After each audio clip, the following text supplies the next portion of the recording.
students, welcome to NFLent IES. So we are back again with the complete The Hindu analysis for 5th of May 2025. So please do a multiple revision every day and do as many as test papers you need to practice in order to have a good score and in order to tackle with where you are lagging behind. So try to understand. Myself here, Pooja Shimkod ma'am. Please do any sort of doubts or enquiries being clarified through this particular mail ID nflintis2025@gmail.com.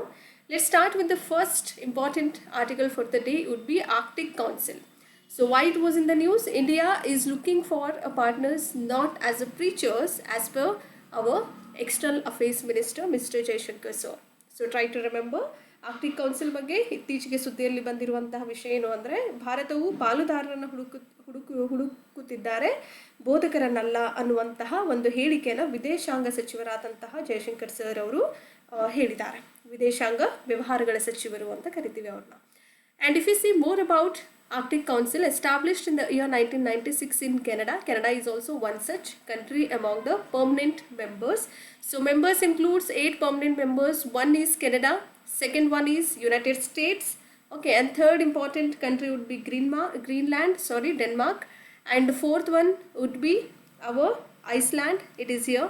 And fifth one is Norway, sixth one is Sweden, and seventh one is Finland, and eighth and last important permanent member would be Russia. You can go clockwise or anti-clockwise direction, but you need to remember all these 8 important permanent members of Arctic Council, and India is just an observer status. It is nowhere a permanent member. Try to remember.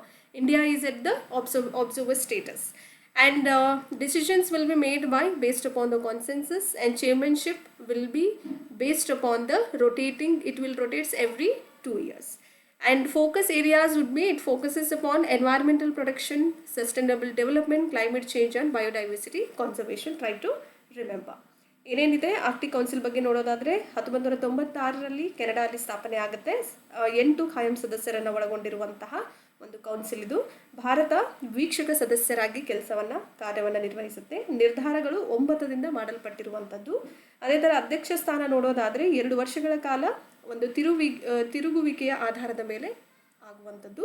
ಅದೇ ಥರ ಕೇಂದ್ರೀಕೃತ ಪ್ರದೇಶಗಳು ನೋಡೋದಾದರೆ ಯಾವುದ್ಯಾವ್ದ್ರ ಮೇಲೆ ಕೇಂದ್ರೀಕರಣಗೊಂಡಿದೆ ಅಂತ ನೋಡಿದರೆ ಪರಿಸರ ಸಂರಕ್ಷಣೆ, ಸುಸ್ಥಿರ ಅಭಿವೃದ್ಧಿ, ಹವಾಮಾನ ಬದಲಾವಣೆ, ಜೈವಿಕ ವೈವಿಧ್ಯ ಸಂರಕ್ಷಣೆ, ಈ ಎಲ್ಲ ಆಯಾ ಒಂದು ಮುಖ್ಯವಾದಂತಹ ಪ್ರಮುಖ ಪ್ಯಾರಾಮೀಟರ್ಸ್ಗಳ ಮೇಲೆ ಕೇಂದ್ರೀಕರಣಗೊಂಡಿರುವಂಥದ್ದು.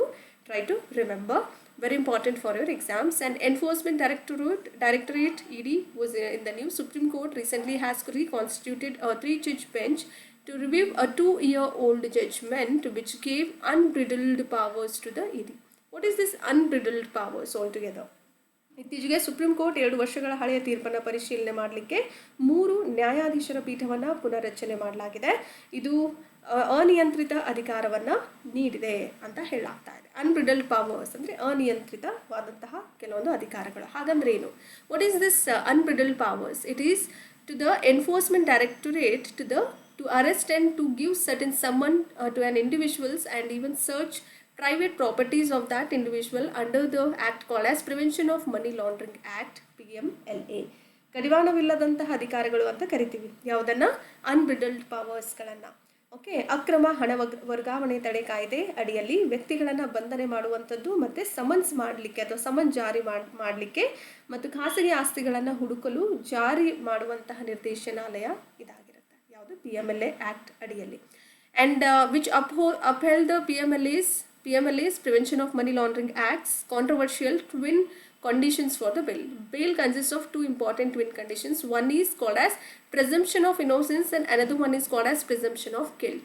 The person, an individual, has to prove that he or she is innocent even after having under the custody, even if they are into the custody, but still they have to prove themselves that they are innocent enough. And the another one is they are automatically do consider it as a guilty sort of a person. They'll be proven as a guilty person. That's why ED will be taken that particular individual into custody. So these were the 2 important twin conditions for bail. Try to remember.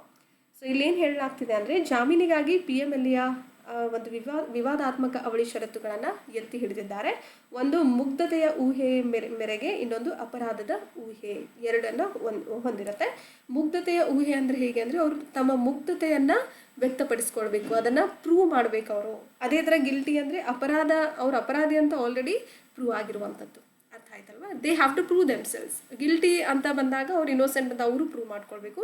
Innocence ಇರೋರು ಅಂದರೆ guilt ಯಾವುದಕ್ಕೆ ಆಗುವಂಥದ್ದಿದೆ ಅನ್ನೋದ್ರ ಬಗ್ಗೆ ಅವರು ಮುಗ್ಧರು ಇದ್ದಾರೆ ಅನ್ನೋದನ್ನು ಏನು ಮಾಡಬೇಕು, ಅವರು ತಮ್ಮನ್ನು ತಾವು ಪರಿಶೀಲನೆ ಮಾಡಿಕೊಂಡು ಅವ್ರ ಎದುರುಗಡೆ ತೋರಿಸ್ಬೇಕು. ಪರಿಶೀಲನೆ ಆದ ತಕ್ಷಣ ಏನು ಮಾಡಬೇಕು, ನಾನು ಮುಗ್ಧರಿದ್ದೀವಿ ಅಂತ ತೋರಿಸ್ಕೊಳ್ಳುವಂಥದ್ದು ಅಥವಾ ವ್ಯಕ್ತಪಡಿಸಿಕೊಳ್ಳುವಂಥದ್ದು. ಆ್ಯಂಡ್ ಇದು ತುಂಬ ಇಂಪಾರ್ಟೆಂಟ್ ಆಗುತ್ತೆ ನಿಮ್ಮ ಎಕ್ಸಾಮ್ ಪಾಯಿಂಟ್ ಆಫ್ ವ್ಯೂಗೆ. ಜಾರಿ ನಿರ್ದೇಶನಾಲಯ ಅಂತ ಕರೀತಾರೆ ಇಡಿನ, try to remember. And free movement regime, again very important, ಮುಕ್ತ ಚಲನೆಯ ಆಡಳಿತ ಅಂತ ಕರೆಯಲಾಗುತ್ತೆ. It was recently in the news, especially Naga tribe people in Nagaland and Manipur has reinstated the governor to allow the free movement regime because Ministry of Home Affairs has suspended and banned the free movement regime in Nagaland region. Try to remember. So that is how it was in the news. India-Myanmar border, whenever you will get to term of free movement regime, so it is always with regards to India and Myanmar, and the border between both the countries would be 1643 km. Try to remember. So ಇತ್ತೀಚೆಗೆ ಗೃಹ ವ್ಯವಹಾರಗಳ ಸಚಿವಾಲಯವು ನಾಗಾಲ್ಯಾಂಡಲ್ಲಿ ಮುಕ್ತ ಚಲನೆ ಆಡಳಿತವನ್ನು ಅಮಾನತುಗೊಳಿಸಿದೆ ಅಂತ ಹೇಳ್ಬೋದು. It has banned and even suspended, both are one at the same. And Bharat Myanmar ಗಡಿ ಎಷ್ಟಿದೆ, 1643 ಕಿಲೋಮೀಟರ್ ಅಷ್ಟು ಇರುವಂಥದ್ದು. And FMR, it is a short form of our free movement regime. Try to remember. What is this FMR? How do we define that? Any member of a hill tribe. So any of the member who belongs to a hill tribe, and he or she should be a citizen of either India or Myanmar. They should be a citizen of India or Myanmar, and they have to reside within the 60 kilometer of the border area, either side, whether they are under the within the 16 kilometer of India, or else they have to be 16 kilometer within of Myanmar. To cross the border on the production of a border pass, they have to have a border pass in order to cross those borders and stay up to only for 2 weeks per visit. They can visit for only up to 2 weeks, and such a pass will be valid for only a year. So try to remember, FMR stands for, or it is as we know it, it is a free movement regime. Okay, any member of Hilli tribe can be part of it, who should be a citizen of either India or Myanmar and resides within the 16 kilometer border either of India or Myanmar side. Try to remember. And the FMR, due to the ban of FMR, it has affected many of the tribal communities such as Thankul, Anal, Moyon and Lamkang and Maring Naga. These were the tribal communities were affected by due to the ban of free movement regime. Try to remember. FMR ಅಂತಂದ್ರೆ ಏನು, ಅದನ್ನು ಹೇಗೆ ನಾವು ಹೇಳಿಕೆಯನ್ನು ಕೊಡಲಾಗುತ್ತೆ ಅಂತ ನೋಡೋದಾದರೆ, ಭಾರತ ಅಥವಾ ಮಯನ್ಮಾರ್ನ ಪ್ರಜೆ ಆಗಿರುವಂತಹ ಗುಡ್ಡಗಾಡು ಬುಡಕಟ್ಟಿನ ಯಾವುದೇ ಸದಸ್ಯರಾಗಿರ್ಬೋದು ಮತ್ತು ಗಡಿಯಿಂದ 16 ಕಿಲೋಮೀಟರ್ ಒಳಗೆ ವಾಸಿಸುವಂಥವರಾಗಿರಬೇಕು. ಅದ್ರ ಜೊತೆಯಲ್ಲಿ ಗಡಿಯ ಒಂದು ಪಾಸ್ ಇರುತ್ತೆ. ಆ ಗಡಿ ಪಾಸ್ನ ಉತ್ಪಾದನೆಯಲ್ಲಿ ಗಡಿಯನ್ನು ದಾಟಲಿಕ್ಕೆ ಮತ್ತು ಪ್ರತಿ ಭೇಟಿಗೆ 2 ವಾರಗಳ ಒಳಗೆ ಉಳಿಯಲಿಕ್ಕೆ ಅವಕಾಶವನ್ನು ಮಾಡಿಕೊಡುವಂಥದ್ದು. ಅಂತಹ ಪಾಸ್ಗಳು 1 ವರ್ಷದವರೆಗೆ ಮಾನ್ಯವಾಗಿರುವಂಥದ್ದು. ಸೊ ಅದೇ ಥರ FMR ಅನೇಕ ಬುಡಕಟ್ಟು ಸಮುದಾಯಗಳ ಮೇಲೆ ಪರಿಣಾಮವನ್ನು ಬೀರಿದೆ. ಯಾಕೆಂದರೆ ಇದನ್ನು ಅಮಾನತು ಮಾಡಲಾಗಿರೋ ಕಾರಣ ತುಂಬ ಬುಡಕಟ್ಟು ಜನಾಂಗದವ್ರ ಮೇಲೆ ಇದರ ಪರಿಣಾಮ ಬೀರಿದೆ ಅಂತಲೇ ಹೇಳ್ಬೋದು. ಯಾವುದ್ಯಾವುದು ಅಂತ ನೋಡೋದಾದರೆ, ಥಂಕುಲ್, ಅನಲ್, ಮೊಯಾನ್, ಲಾಮ್ಕಾಂಗ್ ಆ್ಯಂಡ್ ಮರಿಂಗ್, ಇದೆಲ್ಲವೂ ಮರಿಂಗ್ ನಾಗ ಅಂತ ಎಲ್ಲ ಬುಡಕಟ್ಟುಗಳ ಮೇಲೆ ಒಂದು ವಿಶೇಷವಾದಂತಹ ಪರಿಣಾಮ ಬೀರಿದೆ ಅಂತಲೇ ಹೇಳ್ಬೋದು. ತುಂಬ ವಿಚಿತ್ರವಾದಂಥ ಪರಿಣಾಮ ಬೀರಿದೆ ಅಂತ ಹೇಳಾಗ್ತಾ ಇದೆ. And now if we move on to very important article, NCERT class 7 textbook, NCERT long form you should tell me, because previously we had discussed enough about NCERT also. So try to give your answers in the comment section below. And recently what happened, NCERT textbooks for class 7th has been introduced with the beautiful traditional games and cultural activities. So it is new textbooks has been brought up in the market. So that is how it was in the news. And first chapter includes foundational basis of physical education and as well as well-being, which also includes 3 important traditional games all the way from Maharashtra and southern India. And the game name is called as Ghorpadiche Sheput, which is also called as Lizard's Tale. Okay, and is played between the two important teams.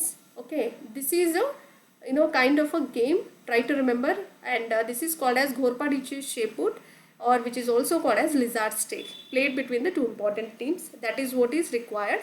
So this particular traditional game would be brought up from Maharashtra and southern India. Maharashtra is the very important state now, because he has so many games and traditional games and cultural activities. So first two chapters are brought up, first two games are brought up from Maharashtra. Try to remember.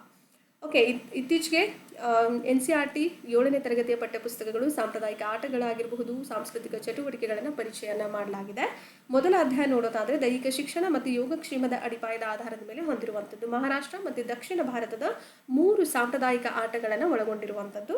ಅದರ ಹೆಸರು ನೋಡೋದಾದರೆ ಹಲ್ಲಿಯ ಬಾಲ ಅಂತ ಕರಿಬೋದು, ಅಥವಾ ಘೋರ್ಪಾಡಿಚೆ ಶೆಪ್ಯೂಟ್ ಅಂತಲೂ ಕರೀತಾರೆ. ಇವು 2 ತಂಡಗಳ ನಡುವೆ ಆಟವನ್ನು ಆಡಲಾಗುವಂಥದ್ದು.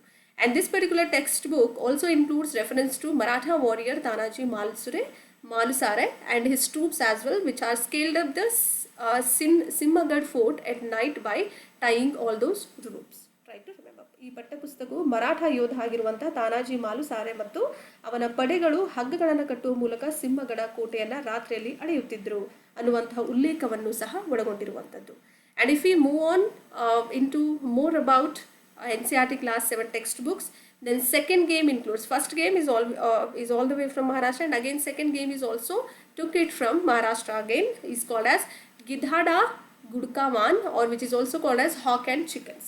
Try to remember. ಎರಡನೇ ಆಟ ಕೂಡ ಮಹಾರಾಷ್ಟ್ರದಿಂದಲೇ ಕೂಡಿರುವಂಥದ್ದು.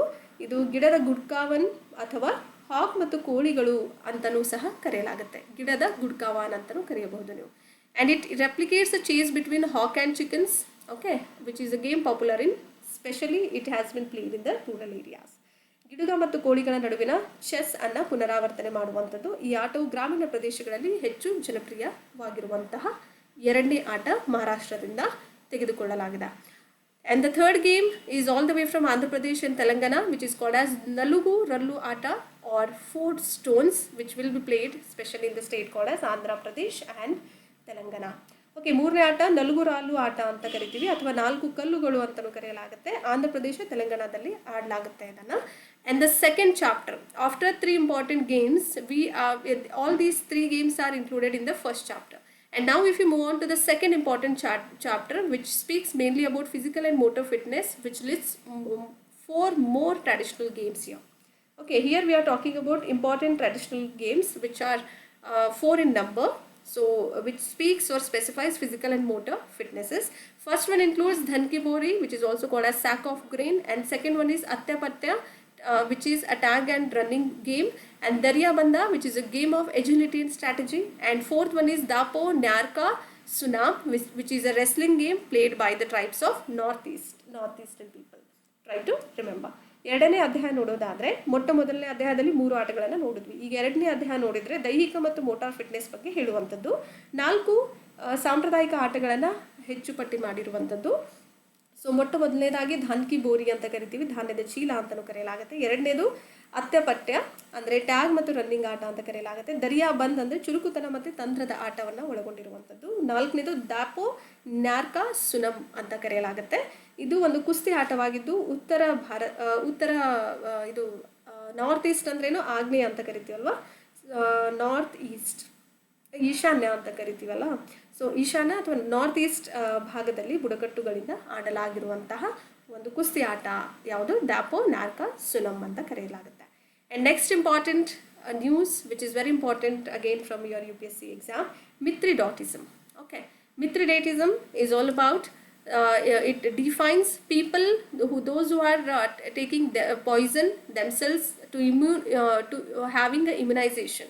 So they'll test themselves to take a little bit of poison to have a stronger immune, okay, day by day, by regularly ingesting small or non-lethal doses of it. They'll take a very minute bit, small doses of it on a day-to-day basis, and this particular practice is called as Mithridatism, and this particular process has been started all the way during the Chanakya times. Okay, Chanakya used to give the little bit of poison to Chandragupta Maurya. Okay, Chandragupta Maurya, so that he should not be killed by any other person who will give a poison to him, so that he'll be used to it. He can able to immunize himself by taking a little bit of the poison called as Mithridatism. Try to remember. And this particular contribution will be given to the king called as Mithridates.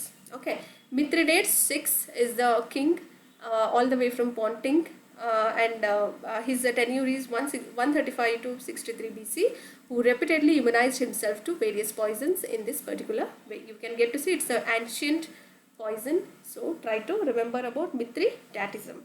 And mithridatism ಅಂತ ಬಂದಾಗ ವಿಷದ ಸಣ್ಣ ಪ್ರಮಾಣದ ಮಾರಕವಲ್ಲದ ಪ್ರಮಾಣವನ್ನು ನಿಯಮಿತವಾಗಿ ಸೇವಿಸುವ ಮೂಲಕ ಜನರು ಸ್ವತಃ ವಿಷದಿಂದ ನಿರೋಧಕರಾಗ್ತಾ ಇದ್ರು. ಯಾವಾಗ? ಪುರಾತನ ಕಾಲದಲ್ಲಿ. ಈ ಅಭ್ಯಾಸವನ್ನು ಮಿಥ್ರಿಡಾಟಿಸಮ್ ಅಂತಲೂ ಕರೆಯಲಾಗುತ್ತೆ. ಚಾಣಕ್ಯ ಅವರು ಕೂಡ ಚಂದ್ರಗುಪ್ತ ಮೌರ್ಯ ಅವರಿಗೆ ಸ್ವಲ್ಪ ಮಟ್ಟದಲ್ಲಿ, ಸ್ವಲ್ಪ ಪ್ರಮಾಣದಲ್ಲಿ ಅವರಿಗೆ ಕೊಡಲಾಗ್ತಾ ಇತ್ತು. ಯಾಕೆ ಅಂದರೆ ಸ್ವಲ್ಪ ಚಿಕ್ಕ ಪ್ರಮಾಣದಲ್ಲಿ ಅವರು ವಿಷದ ಪ್ರಮಾಣವನ್ನು ದಿನದ ಒಂದು ಭಾಗವಾಗಿ ತಗೊಳ್ತಾ ನಿಯಮಿತವಾಗಿ ಸೇವನೆ ಮಾಡೋದ್ರಿಂದ ಜನರು, ಹೊರಗಡೆಯವರು ಯಾರಾದರೂ ವಿಷವನ್ನು ಕೊಟ್ಟಾಗ ಅವರಿಗೆ ಯಾವುದೇ ಥರದ ಪರಿಣಾಮ ಬೀರದೇ ಇರೋ ಥರ ನೋಡ್ಕೊಳ್ಳುವಂತಹ ಒಂದು ಪ್ರಾಕ್ಟೀಸ್ ಅಂತಲೇ ಹೇಳ್ಬೋದು, ಪ್ರಕ್ರಿಯೆ ಅಂತಲೇ ಹೇಳ್ಬೋದು, ಒಂದು ಒಳ್ಳೆಯ ಅಭ್ಯಾಸ ಅಂತಲೂ ಕರೆಯಲಾಗುತ್ತೆ. So that you can improve your immunisation in your body as well. Pontic ರಾಜರಾದಂಥ ಮಿಥ್ರಿಡೇಟ್ಸ್ 6 ಅಂತ ಕರೆಯಲಾಗುತ್ತೆ. 135ರಿಂದ 63 ಕ್ರಿಸ್ತಪೂರ್ವದ ನಂತರ ಈ ರೀತಿಯಾಗಿ ಅವರು ಕೂಡ ಈ ಅವರು ಸಮಯದಿಂದ ಅಂತ ಹೇಳ್ತಿದ್ದಾರೆ. ಅವ್ರಿಗಿಂತ ಮುಂಚೆ ನಮ್ಮ ಚಾಣಕ್ಯ ಅವರು ಈ ಮಿಥ್ರಿಡೇಟಿಸಮ್ ಅನ್ನೋದನ್ನ ಚಂದ್ರಗುಪ್ತ ಮೌರ್ಯ ಅವರಿಗೆ ಕೊಡಲಾಗ್ತಾ ಇತ್ತು. ಸೊ ಬಟ್ ಅವರಿಗೆ ಹೋಗ್ತಾ ಇದೆ ಇದು ಏನಂತಾರೆ ಅಕಂಪ್ಲಿಷ್ಮೆಂಟ್ಸ್ ಆಗಿರ್ಬೋದು, ಈ ಅಚೀವ್ಮೆಂಟ್ ಅವರಿಗೆ ಕೊಡಲಾಗ್ತಾ ಇದೆ. So nothing to worry about it. ಈ ರೀತಿಯಾಗಿ ಈ ವಿವಿಧ ವಿಷಯಗಳಿಗೆ ಸ್ವತಃ ಪ್ರತಿರಕ್ಷೆಯನ್ನು ಮಾಡಿಕೊಳ್ಳುವಂತಹ ರಾಜ ಯಾರಿದ್ರು? ಮಿಥ್ರಿಡೇಟ್ಸ್ or Dates 6. Okay, try to remember. Again important. And India's 2022 Arctic policy. So if we see about this particular policy, it is a very important editorial for the day. What are important points? We need to focus upon it. It offers a thoughtful roadmap. It is a roadmap which focuses upon our climate science, environmental protection and sustainable development. This is important. It mainly focuses upon your climate science, environmental protection and sustainable development as well. So this is a roadmap for all these key focus areas of India's 22 Arctic policy. And the Northern Sea route, which is called as NSR, once it was just passable only during the narrow summer windows. Okay, it used to we can use to pass this sea route during the narrow summer windows itself, but now it has been virtually made it as an open sea lane, and traffic is also rising over here, potentially redrawing the global trade patterns. And this particular route is becoming a huge global trade patterns. It is attracting so many nations because this is the route where it is establishing and stabilizing by its own self. So a very important one. And China or Russia becoming a friendly nations to one another, and it cannot impact our Indian nations. So India should be well aware about all these things when it comes to Northern Sea route. And India is known as non-Arctic power because it is not a permanent member of Arctic Council. It is just India, just now we had studied in the first article for today would be, it is just a observer country or observer member, observer status. It is holding observer status, but it is not a permanent member. So that is how India would be called it as a non-Arctic power. Try to remember, very important altogether. ಭಾರತದ 2022ರ Arctic ನೀತಿ ಬಗ್ಗೆ ನೋಡೋದಾದರೆ, ಈ ನೀತಿ ಏನು ಹೇಳುತ್ತೆ? ಚಿಂತನಶೀಲ ರಸ್ತೆ ನಕ್ಷೆಯನ್ನು ನೀಡುವಂಥದ್ದು. ಇದು ಯಾವುದಾದ್ರ ಮೇಲೆ ಕೇಂದ್ರೀಕರಣಗೊಂಡಿದೆ ಅಂದರೆ ಹವಾಮಾನ ವಿಜ್ಞಾನ, ಪರಿಸರ ಸಂರಕ್ಷಣೆ ಮತ್ತು ಸುಸ್ಥಿರ ಅಭಿವೃದ್ಧಿ ಮೇಲೆ ಒಳಗೊಂಡಿರುವಂಥದ್ದು. ಉತ್ತರ ಸಮುದ್ರ ಮಾರ್ಗ ಅಂತ ನೋಡೋದಾದರೆ, ಒಂದು ಕಾಲದಲ್ಲಿ ಕಿರಿದಾದ ಬೇಸಿಗೆಯ ಕಿಟಕಿಗಳಲ್ಲಿ ಮಾತ್ರ ಹಾದು ಹೋಗುವಂತಹ ಸ್ಥಳ ಅಥವಾ ಮಾರ್ಗವಾಗಿರುವಂಥದ್ದು. ಬಟ್ ಈಗ ವಾಸ್ತವಿಕವಾಗಿ ತೆರೆದ ಸಮುದ್ರ ಮಾರ್ಗವಾಗಿ ದಟ್ಟಣೆ ಹೆಚ್ಚುತ್ತಾ ಇದೆ. ಅದರದ್ದು ಜಾಗತಿಕ ವ್ಯಾಪಾರದ ಮಾದರಿಗಳನ್ನು ಕೂಡ ಸಂಭಾವ್ಯವಾಗಿ ಮರುಹೊಂದಿಸ್ತಾ ಇದೆ ಅಂತ ಹೇಳಲಾಗ್ತಾ ಇದೆ. ಚೀನಾ ದೇಶ ಆಗಿರ್ಬೋದು, ರಷ್ಯಾ ತುಂಬ ಹತ್ತಿರ ಆಗಿರುವಂಥದ್ದು ಈ ರೂಟ್ಗೆ. ಸೊ ಅದು ಭಾರತಕ್ಕೆ ಯಾವುದೇ ಥರದ ಪರಿಣಾಮ ಬೀರದೇ ಇರೋ ಥರ ಭಾರತ ಎಚ್ಚೆತ್ಕೋಬೇಕು ಅನ್ನುವಂತಹ ಒಂದು ಮುಖ್ಯವಾದಂಥ ಅಂಶವನ್ನು ಈ ಒಂದು ಎಡಿಟೋರಿಯಲ್ ಮೂಲಕ ನಮ್ಮ ಆಥರ್ ಅವರು ಹೇಳಿದ್ದಾರೆ. ಭಾರತವನ್ನು ಆರ್ಕ್ಟಿಕ್ ಅಲ್ಲದ ಶಕ್ತಿ ಅಂತ ಕರೆಯಲಾಗುತ್ತೆ. ಯಾಕೆ ಅಂದರೆ ಭಾರತ ಆರ್ಕ್ಟಿಕ್ ಕೌನ್ಸಿಲ್ನ ಖಾಯಮಾದಂಥ ಸದಸ್ಯ ಅಲ್ಲ, ಅದು ಅಬ್ಸರ್ವರ್ ಸ್ಟೇಟಸ್ ಅಂತ ಈಗಾಗಲೇ ಹೇಳಿದ್ದೀನಿ first ಆರ್ಟಿಕಲಲ್ಲಿ.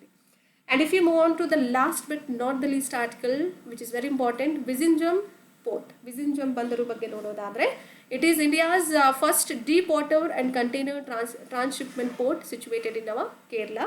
And this port is of immense significance. It has got a very important importance to India's global maritime trade. It is India's very important maritime trade, we can rather say, about Vizhinjam port. And inscriptions is all the way from Pandya Chola era, which is in the era called as 1129 Anno Domino, which records. So at that time, the king called as Rajendra Chola Pattinam used to travel through this particular Vizhinjam port, which is a port of Kerala. And Balita, it was the older name of Vizhinjam only. Try to remember, very important for your UPSC exam. Vizhinjam and Balita are one and the same. Balita was the former or the older name of Vizhinjam only. It was mentioned in the book called as The Periplus of the Erythraean Sea. This is the book where it has been mentioned. Vizhinjam name, earlier they used to call it as Balita. Try to remember. ವಿಸಿಂಜಮ್ ಬಂದರು ಬಗ್ಗೆ ಹೇಳೋದಾದರೆ, ಭಾರತದ ಮೊದಲ ಆಳವಾದ ನೀರು ಮತ್ತು container transshipment ಬಂದರು ಆಗಿ ನಮ್ಮ ಕೇರಳದಲ್ಲಿರುವಂಥದ್ದು. ಈ ಬಂದರು ಭಾರತದ ಜಾಗತಿಕ ಕಡಲ ವ್ಯಾಪಾರಕ್ಕೆ ಅಪಾರವಾದಂತಹ ಪ್ರಾಮುಖ್ಯತೆಯನ್ನು ಒಳಗೊಂಡಿದೆ. ಅದೇ ಥರ ಇಲ್ಲಿಂದು ಪಾಂಡ್ಯ ಚೋಳರ ಯುಗ ಆಗಿರ್ಬೋದು, ಕ್ರಿಸ್ತಶಕ 1129, ಅದರ ಶಾಸನಗಳು ವಿಜಿಂಜಮ್ಮನ್ನು ಕೇರಳದ ಬಂದರಿನ ಮೂಲಕ ರಾಜೇಂದ್ರ ಚೋಳ ಪಟ್ಟಿನಂ ಅನ್ನುವಂತಹ ರಾಜರು ಟ್ರಾವೆಲ್ ಮಾಡ್ತಾಯಿದ್ರು, ಹೋಗ್ತಾಯಿದ್ರು, ಓಕೆ ಅನ್ನುವಂಥ ದಾಖಲೆಯನ್ನು ಹೊಂದಿದೆ. ಅದೇ ಥರ ಬಲಿತ ವಿಜಿಂಜಮ್ನ ಹಳೆ ಹೆಸರು ಅನ್ನುವಂತಹ ಒಂದು ವಿಷಯವನ್ನು, ಉಲ್ಲೇಖವನ್ನು the Periplus of the Erythraean Sea ಅನ್ನುವಂತಹ ಪುಸ್ತಕದಲ್ಲಿ ಉಲ್ಲೇಖಿಸಲಾಗಿದೆ ಅಂತ ಹೇಳಾಗ್ತಾ ಇದೆ. ಸೊ ಎಲ್ರಿಗೂ ಇಷ್ಟ ಆಗಿದೆ ಅಂತ ಅಂದ್ಕೊಂಡಿದ್ದೀನಿ. So if you like the content, please to like, share and subscribe and share it among your friends as well. Thank you and keep loving us, keep sharing us. Have a good time.